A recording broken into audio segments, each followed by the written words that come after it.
At 0630 hours on June 6, 1944, Gefreiter Heinrich Severloh crouched inside a concrete bunker overlooking a stretch of sand the Americans would soon designate as Omaha Beach. He was a 20-year-old farm boy from Lower Saxony who had never fired a weapon at another human being. In the following 9 hours, that would change in ways he could never have imagined. The bunker was designated Widerstandsnest 62, one of 15 fortified positions along this sector of the Atlantic Wall. Severloh had been assigned there 3 months earlier. He had helped dig trenches, string barbed wire, and position the machine guns that now pointed out toward the English Channel. He knew every meter of the beach below. He knew exactly where the tide line fell, where the sand gave way to rock, and where men attempting to cross would have to bunch together in the kill zones his officers had carefully plotted. Through the morning mist, Severloh watched the horizon fill with ships, hundreds of them, then thousands. He had been told the Atlantic Wall was impregnable. He had been told the Americans were soft, undisciplined, and unprepared for real war. He had been told many things. His commanding officer, Lieutenant Bernhard Frerking, had informed him the night before that if the invasion came, they had to stop it on the beach, not in the hedgerows, not in the villages, but on the beach itself. Field Marshal Rommel himself had stated that the first 24 hours would be decisive. If the enemy gained a foothold, Germany would lose the war. None of this prepared him for what came next. What Heinrich Severloh witnessed that morning and what he would spend the rest of his life trying to understand was the beginning of a profound shift in how German soldiers viewed their American enemy. This shift would transform contempt into confusion, confusion into grudging respect, and respect into something approaching fear. This account examines not merely battles, but perception, how an entire army of professional soldiers was forced to reconsider everything they believed about the men they were fighting. The narrative begins not on the beaches of Normandy, but in the sun-baked deserts of North Africa 18 months earlier. The Afrika Korps and initial contempt. In February 1943, the soldiers of the Afrika Korps had every reason to feel confident. They were veterans who had spent 2 years fighting the British across Libya and Egypt. They had been led by Erwin Rommel himself. They knew how to win. These men had survived the furnace of desert warfare. They had learned to fight in sandstorms that reduced visibility to nothing.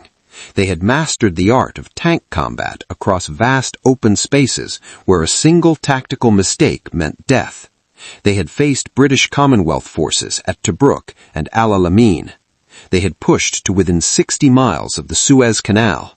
They considered themselves, with considerable justification, among the finest soldiers in the world. When word came that American troops had landed in Morocco and Algeria as part of Operation Torch in November 1942, the reaction among German soldiers ranged from amusement to outright contempt.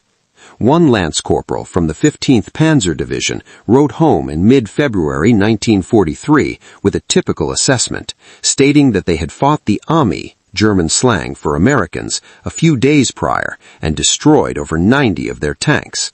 He expressed confidence that they would blow the Americans and all their forces to perdition. This attitude was not merely arrogance born from victory. It was rooted in deeply held beliefs about American society itself. German propaganda had spent years portraying the United States as a decadent nation obsessed with money, weakened by racial mixing, and incapable of producing real soldiers. The prevailing view in the Wehrmacht was that Americans were amateurs playing at war, while German professionals did the real fighting. The Battle of Kasserine Pass in February 1943 seemed to confirm everything the Germans believed.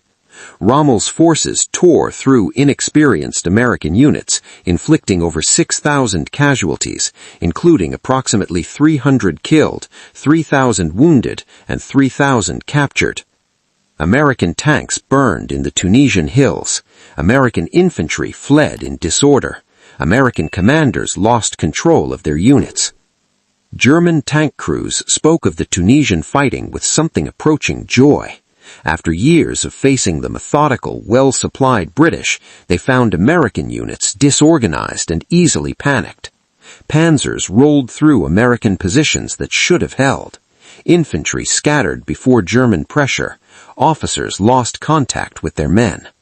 Rommel himself initially shared his troops' dismissive view.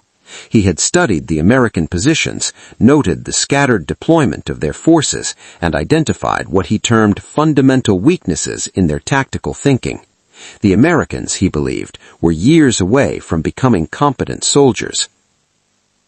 However, something occurred during those 5 days at Kasserine that Rommel did not expect, something that planted the first seed of doubt in German minds about their assessment of American fighting capability. On the 4th day of the battle, American resistance stiffened. Artillery fire, which had been sporadic and poorly coordinated at the start, suddenly became devastatingly accurate. Infantry units that had broken under the initial assault reformed and counterattacked. The withdrawal that Rommel had expected to become a rout instead became an organized fighting retreat. By February 22nd, Rommel made a decision that surprised his own staff. He ordered a withdrawal, not because he had been defeated, but because the Americans were no longer behaving like the beaten enemy he had anticipated. In his personal papers, Rommel later recorded his revised assessment, noting that the tactical conduct of the enemy defense had been first class. They had recovered very quickly after the first shock and had soon succeeded in damming up the German advance.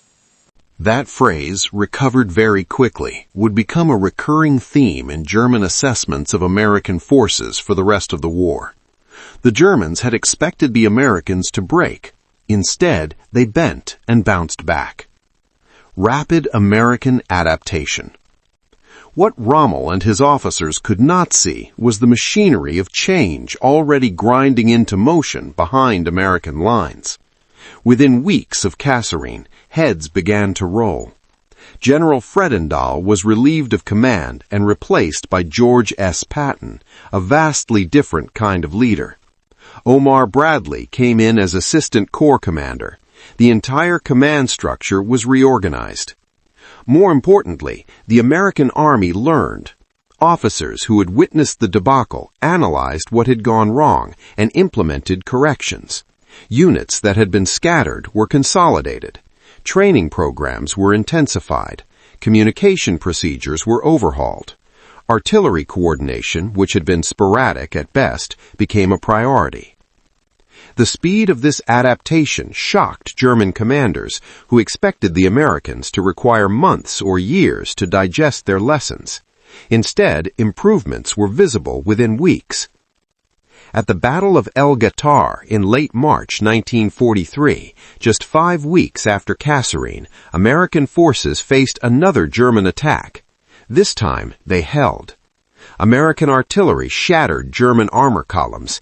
Infantry stood its ground. The Germans withdrew, having accomplished nothing.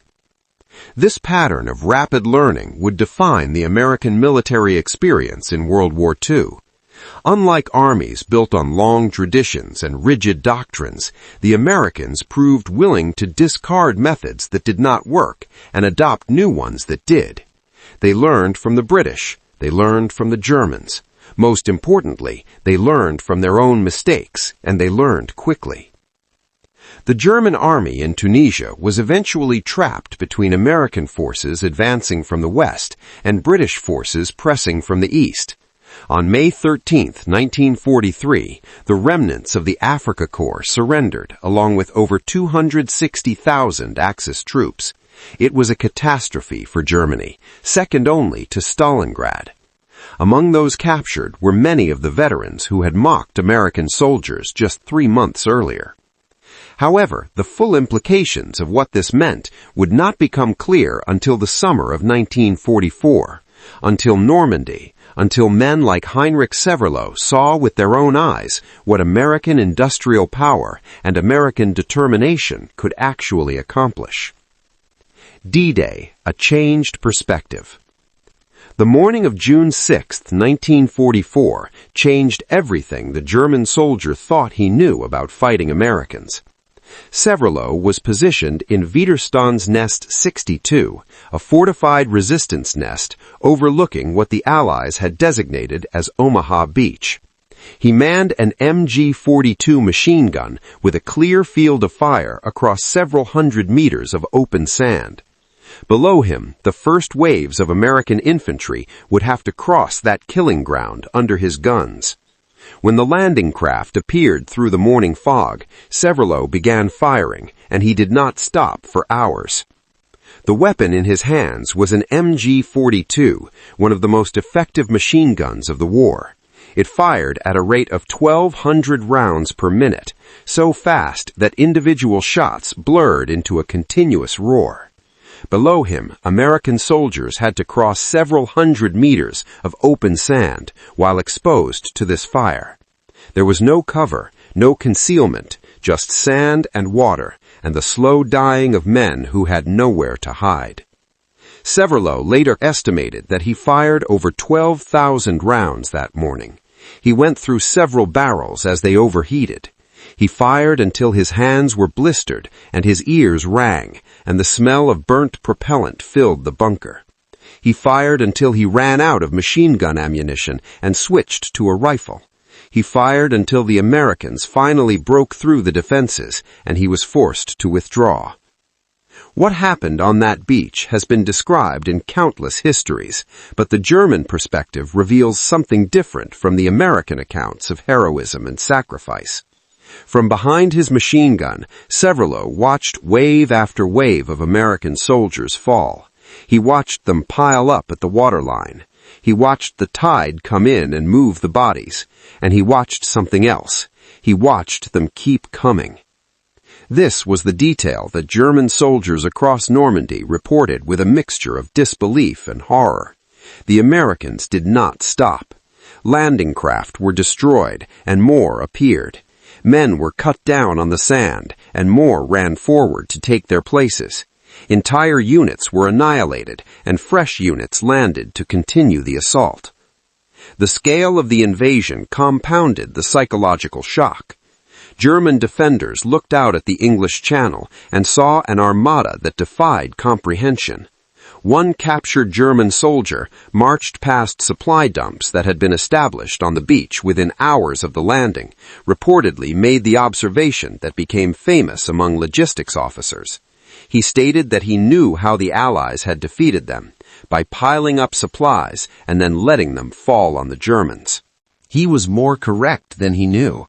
The war in Europe was what the Germans called a Materialschlacht, a battle of material, and the Americans fought this battle on a scale the Germans could barely imagine. Within 48 hours of the initial landings, more than 130,000 troops had come ashore. Within a week, over 300,000 had landed. Industrial and logistical superiority. The Allies had constructed artificial harbors out of prefabricated components shipped across the Channel. They had created a port where no port existed. German officers who had studied the impossibility of supplying an invasion force across open beaches now watched the impossible happening before them. These artificial harbors, codenamed mulberries, were engineering marvels. The Allies had sunk old ships to create breakwaters. They had floated massive concrete caissons across the Channel. They had assembled pontoon bridges and piers that could rise and fall with the tides. A new port appeared on the French coast over the space of days. German officers who had fought from France to North Africa and Russia, who had heard of the logistical impossibilities that had doomed Operation Sea Lion, looked at this and understood they were fighting something unprecedented. There was no more stopping the Allied advance than stopping the weather itself. What was coming was not an army, but a force of nature. The comparison with German logistics was stark. The Wehrmacht was still heavily dependent on horses for transport. Their motor pool was a cobbled-together collection of German, Italian, captured French, and captured British vehicles, each requiring different spare parts that were chronically unavailable. German soldiers often went hungry, while the Americans seemed to have unlimited food, ammunition, fuel, and equipment. Capturing an American supply depot was like discovering a treasure trove. German soldiers who captured American positions were astonished by the abundance. Everything a fighting man needed was organized and waiting. Rations that included chocolate and cigarettes, medical supplies, spare parts, and fuel. The contrast with German deprivation was demoralizing. Evolution in the hedgerows. The German experience at Normandy forced a fundamental reassessment of American capability. However, it was not just the material that impressed German soldiers, it was how the Americans fought once they got off those beaches. In the hedgerow country of Normandy, American infantry tactics evolved with a speed that alarmed German commanders. Units that had performed poorly in the initial days adapted their methods within weeks. They developed new techniques for clearing the dense bocage. They integrated tanks, infantry, and engineers into combined arms teams. They learned to call in devastating artillery and air support with remarkable coordination. The bocage was terrain ideally suited for defense. Ancient hedgerows, centuries old, divided the Norman countryside into thousands of small fields. Each hedgerow sat atop an earthen embankment thick enough to stop a tank. The vegetation was dense enough to hide machine gun positions. Every field was a potential killing ground. German forces used this terrain expertly. They had dug in, established interlocking fields of fire, and prepared to bleed the Americans for every meter of ground. In the early days after the landings, this strategy worked. American units took heavy casualties trying to push through the hedgerows using tactics designed for more open terrain. However, the Americans adapted. Someone, the exact origin is disputed, developed the idea of welding steel teeth onto the front of Sherman tanks. These teeth, fashioned from German beach obstacles, allowed tanks to cut through the hedgerow embankments rather than climbing over them, which had exposed their vulnerable undersides to German anti-tank weapons. Within weeks, thousands of American tanks had been modified. Infantry tactics evolved alongside the equipment. Small unit leaders developed techniques for coordinated assaults on hedgerow positions. Artillery forward observers perfected methods for calling in accurate fire on concealed German positions. Engineers blasted gaps for armor. Air support learned to work closer to friendly troops without causing friendly casualties. The Germans watched this evolution with alarm. They were accustomed to fighting enemies who took months to adjust their methods. The British, in particular, had been slow to change. The Americans changed in days. Ideas flowed up from privates and sergeants to colonels and generals. Solutions that worked were immediately shared across units. The entire army seemed to learn as a single organism. American artillery and air power. Field Marshal Rommel, now commanding the defense of Normandy, noted this adaptation with concern. In a report to Berlin, he wrote about the enemy's tremendous superiority in artillery and even more in the air, which had broken the front open. He also noted their great superiority in artillery and outstandingly large supply of ammunition. The American artillery system was unlike anything the Germans had faced. It was not just the number of guns, though those numbers were formidable. It was the sophistication of how those guns were imploded. American fire direction centers could coordinate multiple batteries to fire simultaneously on a single target in what were called time-on-target missions. All the shells arrived at the same moment, giving enemy soldiers no warning to take cover. German veterans spoke of American artillery with something approaching reverence.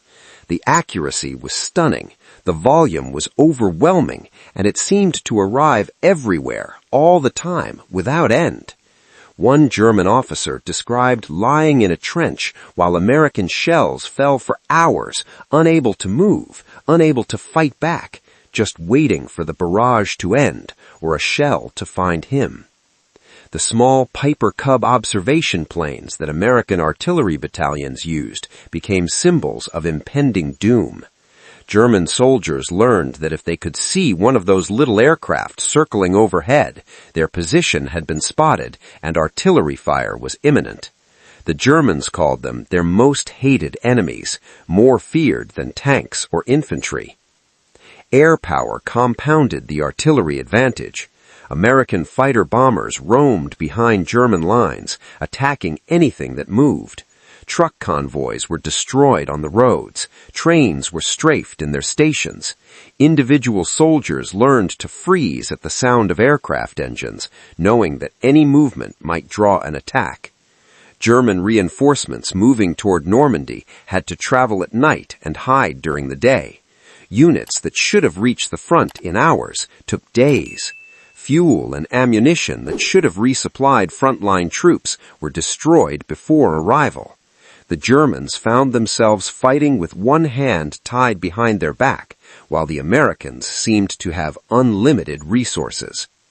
American combat aggression.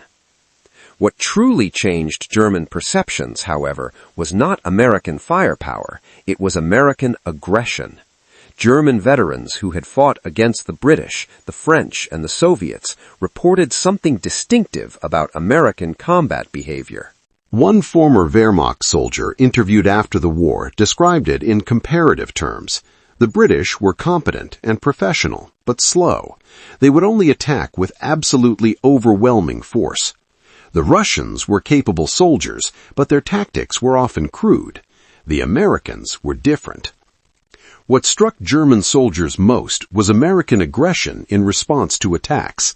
While other European allies would immediately return fire and edge their way to a more favorable position, Americans would immediately return fire, bring a punishing rain of artillery or air power on top of whatever they were fighting, and move to counterattack as soon as the bombardment ended. German veterans described this combination of firepower and forward momentum as unlike anything they had experienced on other fronts. This aggressiveness caught German forces off guard. They were accustomed to measured responses from enemies who would consolidate gains before pressing forward. The Americans pressed forward immediately. They accepted casualties that would have caused other armies to pause, and they kept attacking. German veterans compared this to nothing they had experienced before. The British would attack methodically, with careful preparation and overwhelming force, but they would also stop to reorganize after achieving an objective. The Soviets attacked with mass and disregard for casualties, but often without tactical sophistication. The Americans combined the aggression of the Soviets with the organization of the British and added their own distinctive willingness to improvise.